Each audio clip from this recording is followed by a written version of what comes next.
So, for those who will eventually tune in or watch later, welcome back to the channel. It's your boy Fred Smith. I'm just noticing I have a blemish. I think it's just dry skin. I don't think it's actually a blemish. I'm long delayed on maybe my newest cookie review. I said I was going to do one of these every week for the 13 weeks leading up to the regular season. I think Mother Nature got mad at me, realizing that, it's pretty ambitious to say in Minnesota we think we're going to be through winter in 3 months, even when I did this early review back in January. But for whatever reason, it's snowing today after being in the 50s yesterday. Maybe that was my hubris coming back to haunt me. But in any regard, we're doing a cookie review today. I started here in St. Paul. Started with what I believe is the king, one that I don't think is going to be beaten, but we're going to try. We're going to do our best and see what happens. I started at Bread and Chocolate Bakery in St. Paul, just celebrating their 40th anniversary, along with Cafe Latte, which is the cafe across the street. People would say, Fred, how far are you willing to go to find the next great chocolate chip cookie? For me, it was roughly 3 doors down to Cook's Bakery. Bellacour, I think, is the brand name. So they have a store in the Cooks of Crocus Hill.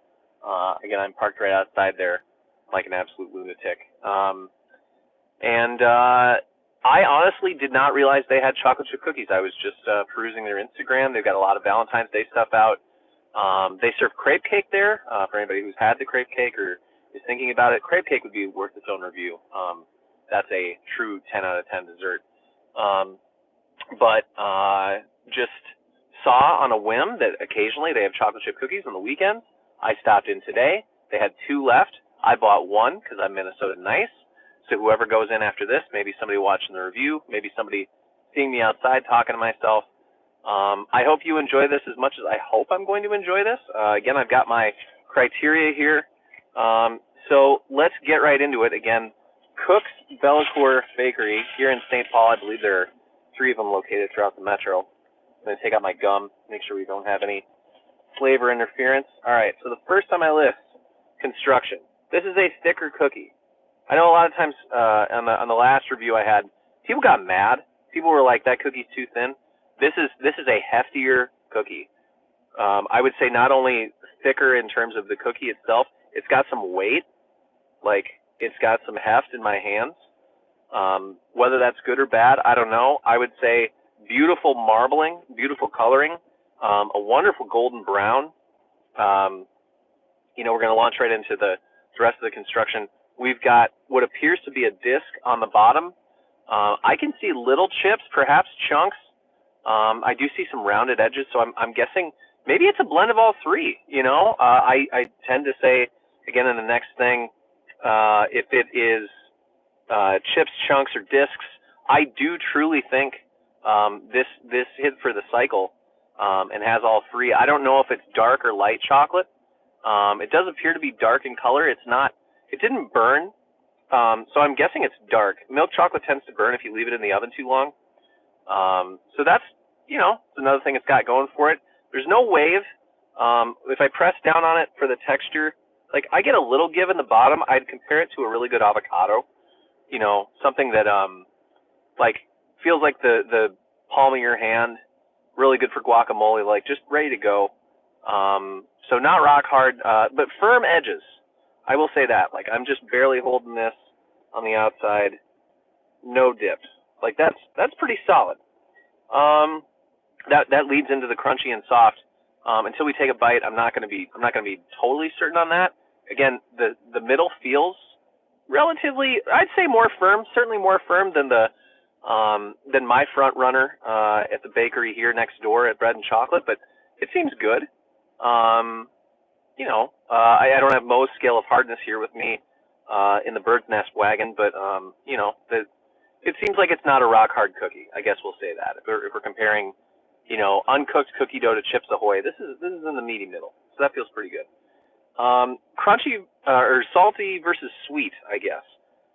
This is maybe where I actually am going to have to try it. I will say visible sea salt on the top. Some of it's come off as I've maneuvered the cookie for the camera. I don't love that. I want the sea salt to be on there. If it's going to move around when it's in my hands. It's also going to fall off when it's in the box, when you're transporting it to your friends, when you're bringing it home to your spouse. Like, make that on there. Like, really press that in. These grains that are in there, these are like bricks. Those are in there. So that feels good. I think I've delayed the inevitable enough. We're 5 minutes in. I haven't taken a bite. Let's fix that. All right, so here we go. I'm going to get a bite with the salt and with the chocolate. Try and get some of all of it. Wow. All right. All right. Boy. Really good interior. Tough to tell probably from the camera angle. There's some good moistness in that center. Like, it's very clearly cooked. It's obviously baked. You can also see on the bottom there, like the color differentiation. You can also see some of the granularity on the bottom of that, the Maillard reaction that happened on the bottom of the bake for Grant Baker, who's watching right now. Hey, Grant. I would say it was nice and soft. It certainly was not too crunchy for my taste. It is much softer than it felt for my hand, which is why I said wow. That was the first wow. The second wow truly was the flavor. Very deep, very buttery, very rich. Again, Belcourt, an award-winning bakery, an offshoot of Spoon and Stable, a wonderful restaurant here in St. Paul, or here in the Twin Cities, I should say, not in St. Paul. We don't have anything. But yeah, just like a surprising lusciousness that I would not, even with this coloring and all of the visual patina that this gives you, I wouldn't have expected that. Let's do another one. Okay. Okay.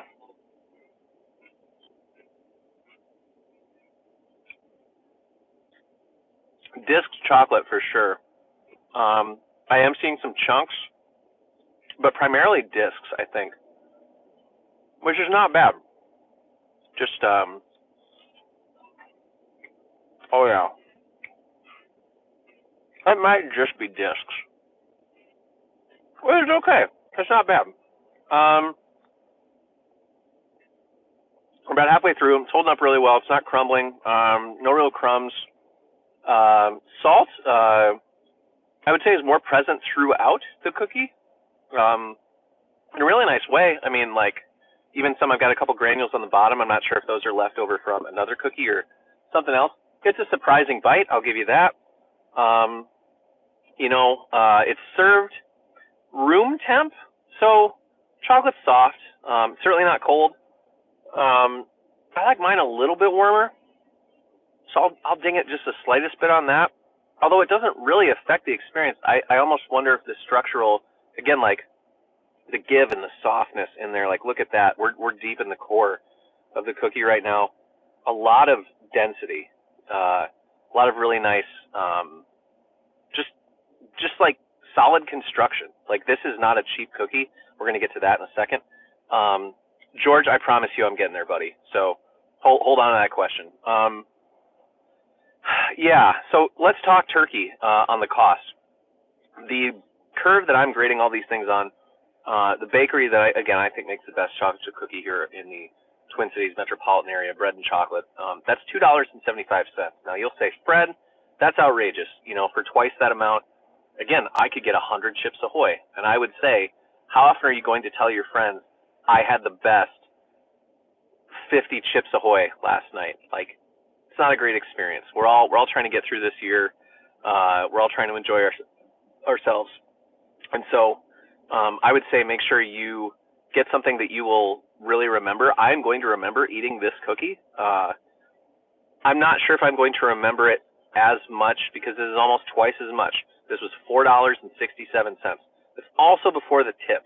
I love that they tip. For the record, Legit League Enterprises LLC tips 20% to all service people in solidarity with modern labor units and everybody else.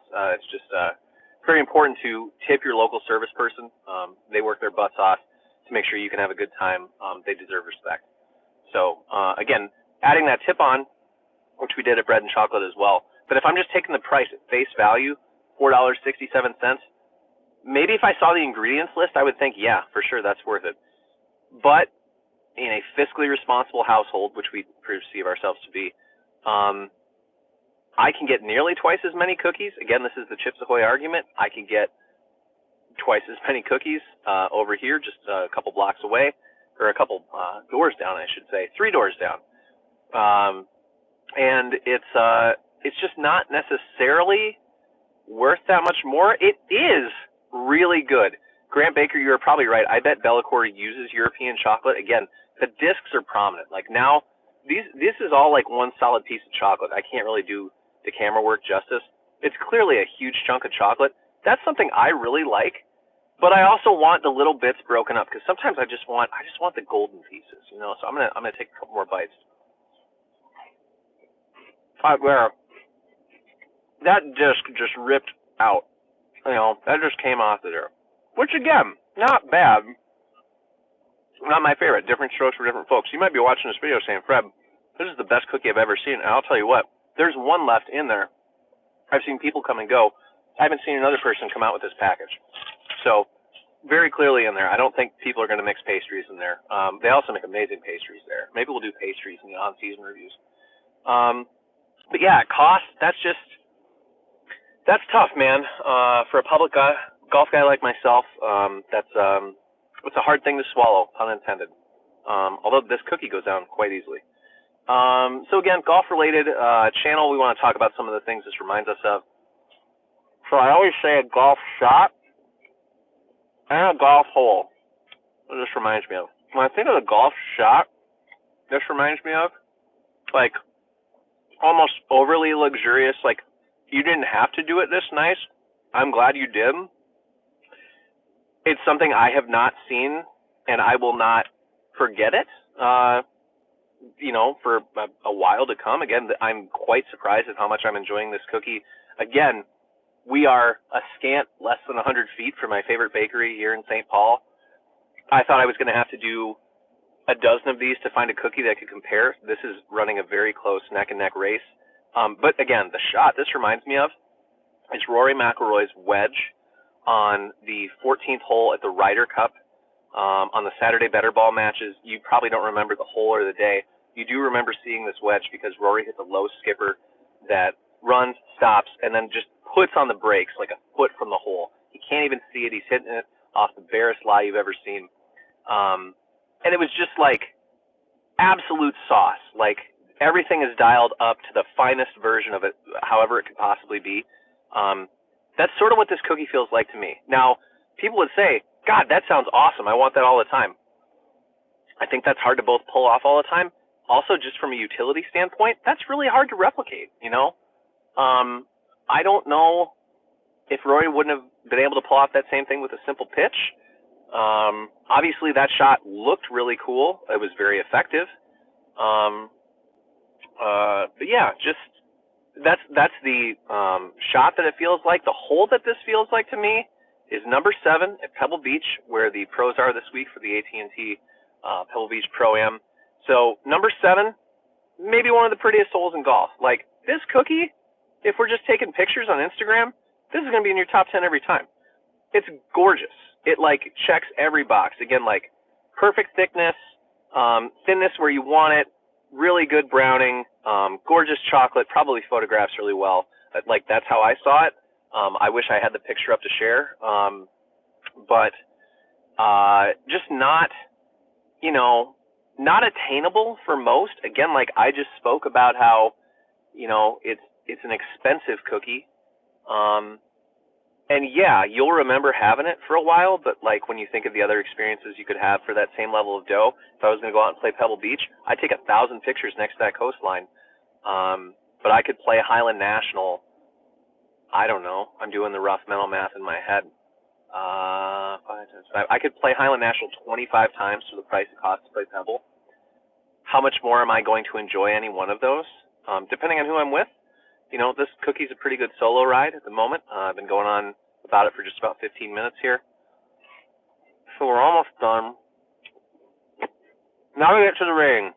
George, I swear if you're with me, I hope this has been worth it.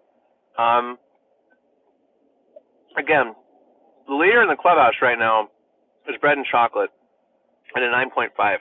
I'm going to give this a flat 9 out of 10. And I can't believe I'm saying it either. Honestly, if I had a few more of these, or if it was warmer, or I wasn't grading it on a curve because I kind of just started with the top of the class. Like, maybe this would be higher, but again, I am grading on a curve. I know what's out there. I know what's possible. I know, again, Rory's little flip wedge away is a cookie that like changed what I thought chocolate chip cookies could be.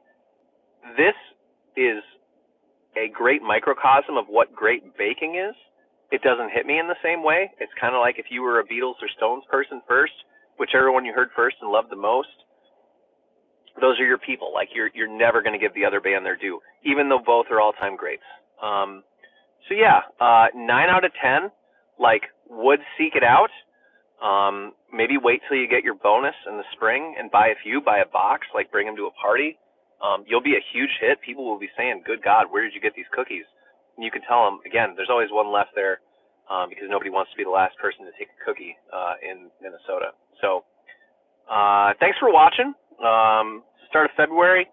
The snow has stopped, so maybe the golf gods are listening. They're not raining down precipitation on us that's going to prolong the season start anymore. So maybe I'll just keep doing these reviews, and maybe we'll have fewer of them to do if we've got the season start under our belt. Oh my God, there's the guy. I'm not going to record him.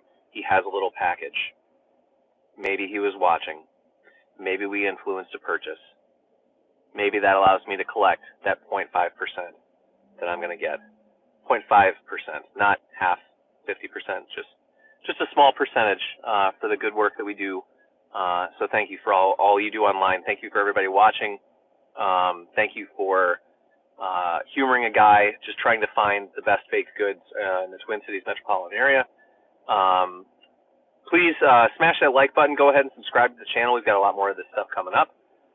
We're going to have some really good content coming up 2 weeks from tomorrow. So yeah, thanks again for watching, and we'll talk to y'all soon.